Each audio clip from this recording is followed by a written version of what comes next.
সুপ্রিয় শিক্ষার্থীবৃন্দ, কেমন আছো সবাই? আশা রাখছি ভালো আছো।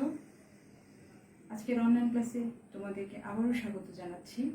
আমি ইমরানা জাহান, প্রভাষক, উদ্ভিদ বিজ্ঞান, গুরুদাস সরকারি কলেজ, কিশোরগঞ্জ।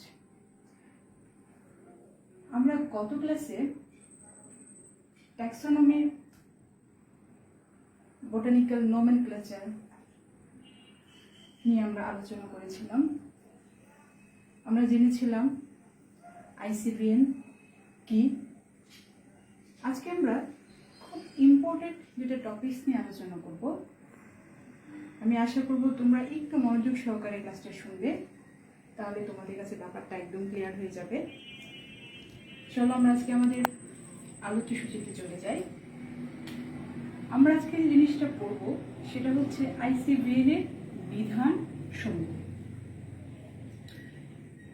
আইসিবিএন কি আমরা জানি, ইন্টারন্যাশনাল কোড অফ বোটানিক্যাল নোমেনক্লেচারকে সংক্ষেপে বলা হয় আইসিবিএন। আইসিবিএন এর বিধানসমূহ বা আইনসমূহ একটু জটিল ধরনের। আজকে আমরা আইসিবিএন এর দুইটা বিধান নিয়ে আলোচনা করব। একটা হচ্ছে নেমস অফ টেক্সা, আর আরেকটা বিধান হচ্ছে টাইপ মেথড। তোমরা বিগত বছরের প্রশ্নগুলো যদি দেখে থাকো তাহলে দেখবে যে শর্ট নোটস হিসাবে প্রায় এসে থাকে। তো প্রথমে আসো আমরা পড়ি নেমস অফ টেক্সা।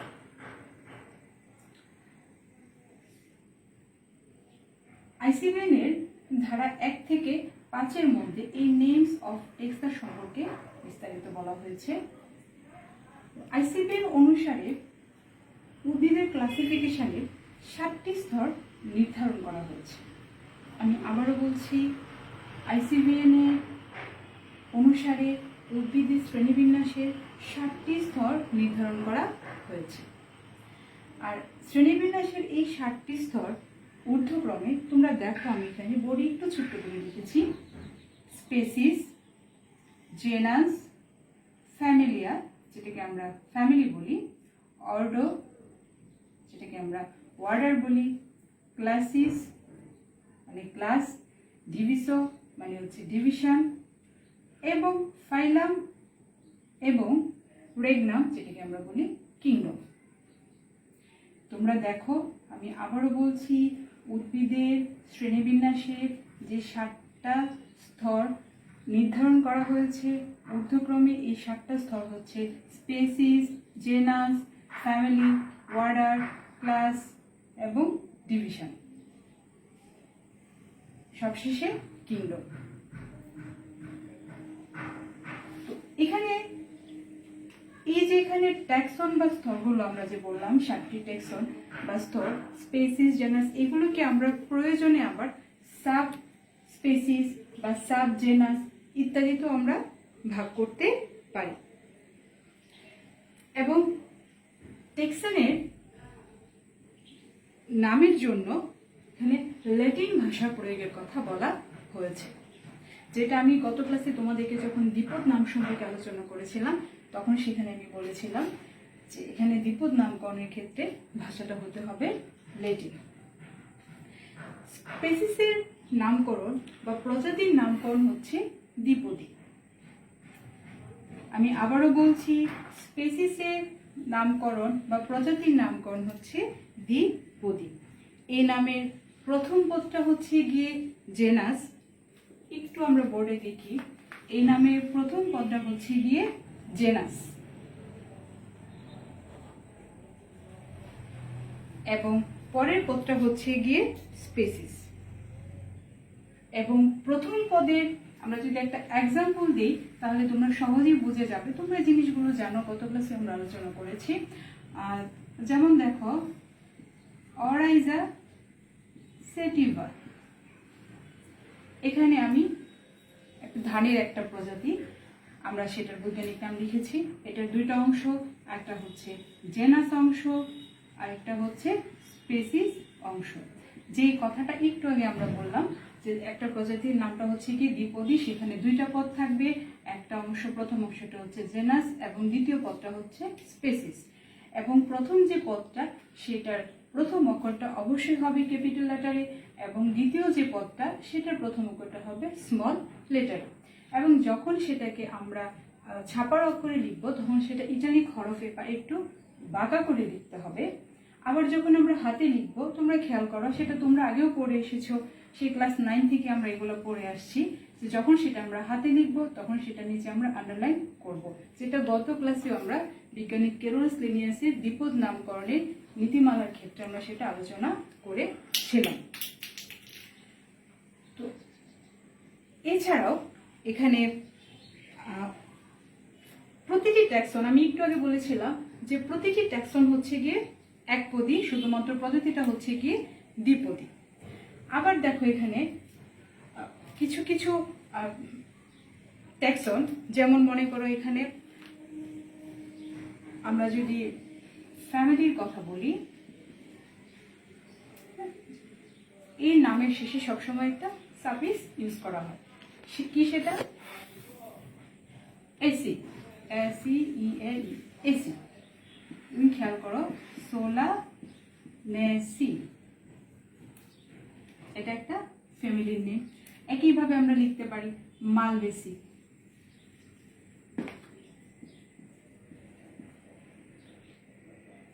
মালভেসি। খেয়াল করো এখানে এটা নামের শেষে কিন্তু ফ্যামিলির নামের শেষে এখানে অ্যাসিটা সাফিক্স হিসাবে ব্যবহৃত হয়েছে। ঠিক একইভাবে ওয়ার্ডারের পরে থাকে, ওয়ার্ডারের নামের শেষে থাকে অ্যালিস, ওয়ার্ডারের নামের শেষে থাকে অ্যালিস। আমরা এর আগেও জানো, যখন আমাদের পৃথিবী স্বাভাবিক ছিল আমরা ক্লাসে এগুলো আলোচনা করেছি, যেমন রেনে লিস, এখানে ওয়ার্ডারের নামের শেষে এখানে কি থাকছে? অ্যালিস। একইভাবে যখন আমরা ক্লাস পড়ব, ক্লাসের নামের শেষে থাকে অপসিডা, ক্লাসের নামের শেষে থাকবে অপসিডা। যেমন আমরা জানি ম্যাগনোলিওসিডা বা লিলিওসিডা। আবার ডিভিশনের নামের ক্ষেত্রে থাকবে হচ্ছে গিয়ে 5টা। আমরা পড়েছি ব্রায়োফাইটা, টেরিডোফাইটা ইত্যাদি। তাহলে দেখো এখানে আমরা নেমস অফ টেক্সটের ক্ষেত্রে আমরা কি দেখলাম, যে আইসিভিএন এর নিয়ম অনুসারে শ্রেণীবিন্যাসের 7টি প্রধান স্তর থাকে।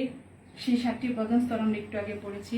তার মধ্যে প্রজাতি অংশটা থাকে দ্বিপদী, বাকি প্রত্যেকটি ট্যাক্সন থাকে একপদী, এবং প্রত্যেকটি ট্যাক্সনকে আমরা প্রয়োজন অনুসারে সাব ট্যাক্সন হিসাবেও আমরা এগুলাকে ভাগ করতে পারি।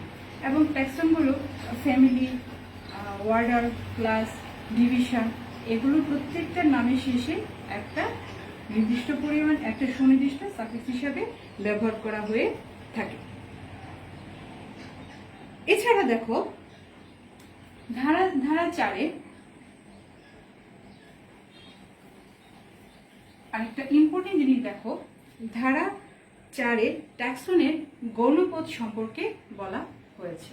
তো জিনিসটা কি একটু খেয়াল করলে দেখো, ফ্যামিলি এবং জেনাসের মধ্যবর্তী ট্রাইব, আমি কি বলছি, যে ফ্যামিলি এবং জেনাসের মধ্যবর্তী হচ্ছে গিয়ে ট্রাইব। আবার জেনাস এবং স্পেসিসের মধ্যবর্তী, জেনাস এবং স্পেসিসের মধ্যবর্তী হচ্ছে সেকশন এবং সিরিজ। আবার স্পেসিসের পরে আমরা সেটাকে কিভাবে ভাগ করতে পারি, ভ্যারাইটি এবং ফলস। তো আশা করি আইসিবিএন এর নেমস অফ ট্যাক্সা যদি পরীক্ষাতে আসে টিকা হিসাবে বা কোনো প্রশ্নের আকারে, তোমরা সুন্দর করে সেটার আনসার করতে পারবে। এরপরে আমরা চলে যাই টাইপ মেথড, খুব ইম্পর্টেন্ট একটা টপিক, টাইপ মেথড। টাইপ মেথডটা কি? একটু সহজ করে বললে যে টাইপ মেথডটা হচ্ছে আইসিভিএন অনুসারে একটি ট্যাক্সনের সঠিক নাম যে প্রতীকের মাধ্যমে বা যে টাইপের মাধ্যমে নির্ধারণ করা হয় যে প্রক্রিয়ায়, সেটাকে আমরা বলছি টাইপ মেথড। এবং এই টাইপ মেথডটা আইসিভিএন এর ধারা 7 থেকে 10-এ বিস্তারিত বর্ণনা করা হয়েছে। এই টাইপ মেথডের বিধানসমূহ দেখো, যে বিভিন্ন ট্যাক্সনের নাম, আমি একটু লিখি বিধানসমূহ, যে বিভিন্ন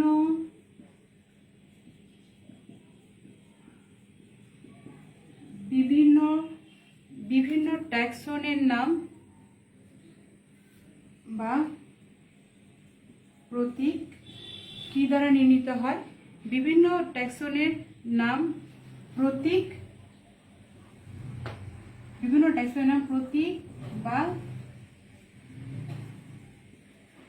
টাইপ দ্বারা নির্ণীত হয়। দেখো টাইপ মেথডের বিধানসমূহের ক্ষেত্রে আমি কি বলছি, একটি নিয়ম হচ্ছে যে বিভিন্ন ট্যাক্সনের নাম প্রতীক বা টাইপ দ্বারা নির্ণীত হয়।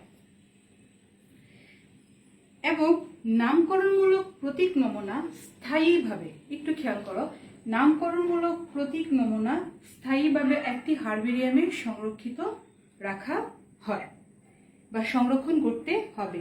কোনোভাবে জীবন্ত উদ্ভিদ হিসাবে বা আবাদ মাধ্যমে রাখলে সেটা গৃহীত হবে না।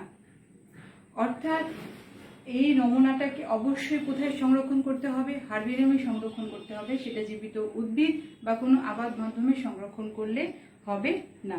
যদি কোনো নমুনা এমনও হয় যে সেটা হারবেরিয়ামে সংরক্ষণ করা সম্ভব হচ্ছে না, সেক্ষেত্রে সেই নমুনাটি ব্যাখ্যামূলক চিত্র আমাদেরকে সংরক্ষণ করতে হবে। তো সুপ্রিয় শিক্ষার্থীবৃন্দ, এখন আসি আমরা আইসিভিএন স্বীকৃত টাইপ সমূহ।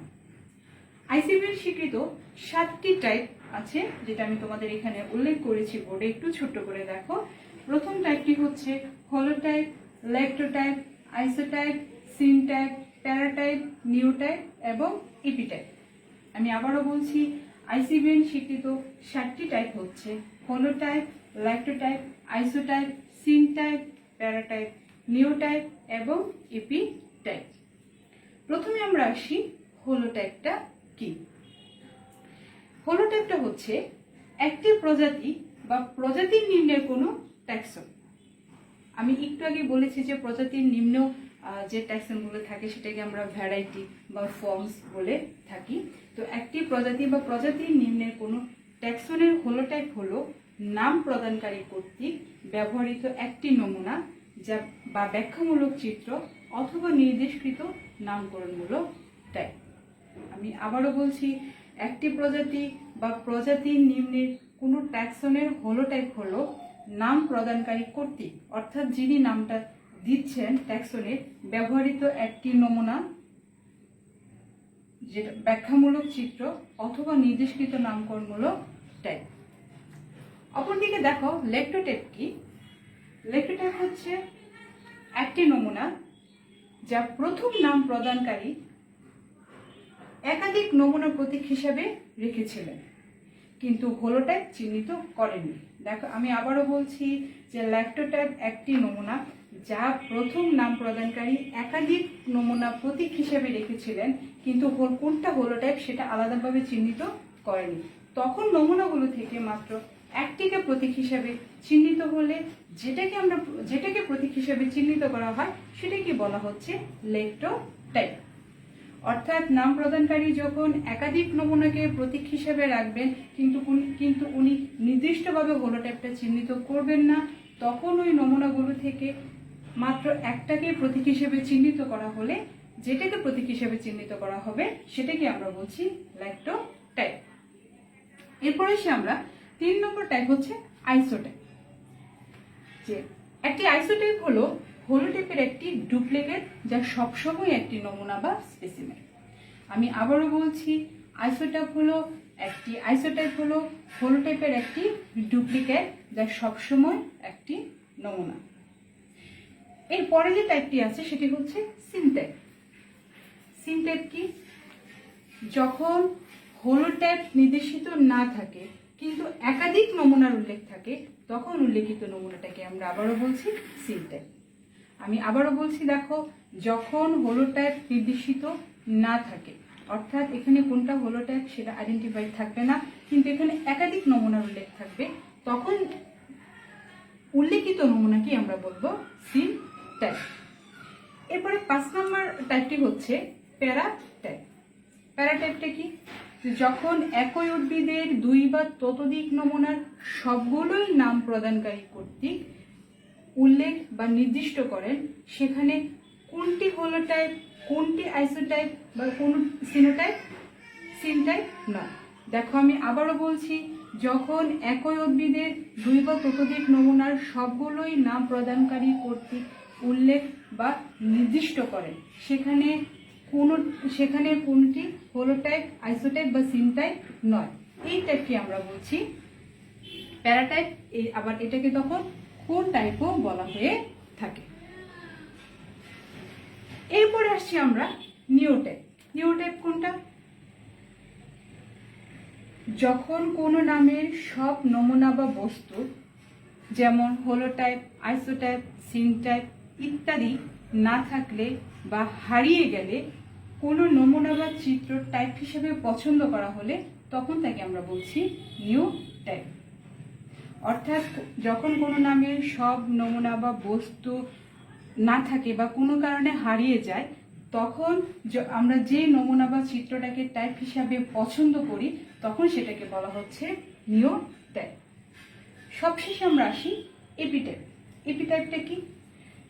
যখন কোনো হলোটাইপ, ল্যাক্টোটাইপ, নিউটাইপ কোনো ভ্রান্তির উদ্রেক করে এবং কোনো টেক্সনের নামের ব্যাপারে নিশ্চিত হওয়া যায় না, তখন নির্বাচিত নমুনা বা চিত্রকে এপিটাইপ বলে। আমি আবারও বলছি, যখন কোনো হলোটাইপ, ল্যাক্টোটাইপ, নিউটাইপ কোনো ভ্রান্তির উদ্রেক করবে এবং কোনো টেক্সনের নামের ব্যাপারে নিশ্চিত হওয়া যায় না, তখন নির্বাচিত নমুনা বা চিত্রকে বলা হচ্ছে এপিটাইপ। আর যখন এপিটাইপ নির্দেশিত হয়, তখন সমর্থনকারী হলোটাইপ, ল্যাক্টোটাইপ ও নিউটাইপের সুস্পষ্ট উল্লেখ থাকতে হবে। তো সুপ্রিয় শিক্ষার্থীবৃন্দ, এই ছিল আমাদের আজকের আয়োজন। আশা করি তোমরা বুঝতে পেরেছো। তাই আমি সংক্ষেপে আরেকটু বলছি যে আজকে আমাদের আলোচ্য বিষয় ছিল নেম অফ ট্যাক্সা, যেটার প্রধান অংশটুকু হচ্ছে যে আইসিভিএন নির্দেশনা অনুসারে নামকরণের ক্ষেত্রে 7টি প্রধান স্তর বা ট্যাক্সন, যেটা আমরা ঊর্ধ্বক্রমে আমরা পড়েছি। তারপর আমরা যেটা পড়লাম সেটা নতুন একটা জিনিস তোমাদের জন্য, সেটা হচ্ছে টাইপ মেথড। টাইপ মেথডের মধ্যে এখানে আইসিভিএন স্বীকৃত টাইপ নাম প্রয়োগকারী ব্যক্তিগণ তারা বিভিন্ন সময় প্রায় 40 ধরনের টাইপের কথা উল্লেখ করেছেন, কিন্তু আইসিভিএন স্বীকৃত টাইপ হচ্ছে 7টি। এই 7টি টাইপ এখানে আমরা আলোচনা করেছি। আজকে আমরা সংজ্ঞাগুলো আজকে পড়েছি, কি কি? হলোটাইপ, ল্যাক্টোটাইপ, আইসোটাইপ, সিনটাইপ, প্যারাটাইপ, নিউটাইপ এবং এপিটাইপ। তো আশা করি এগুলো তোমরা বাসায় পড়বে। এই ছিল আমাদের আজকের আয়োজন। সবাই ভালো থাকবে, সুস্থ থাকবে। পরবর্তী ক্লাসে আবারও দেখা হবে। আল্লাহ হাফেজ।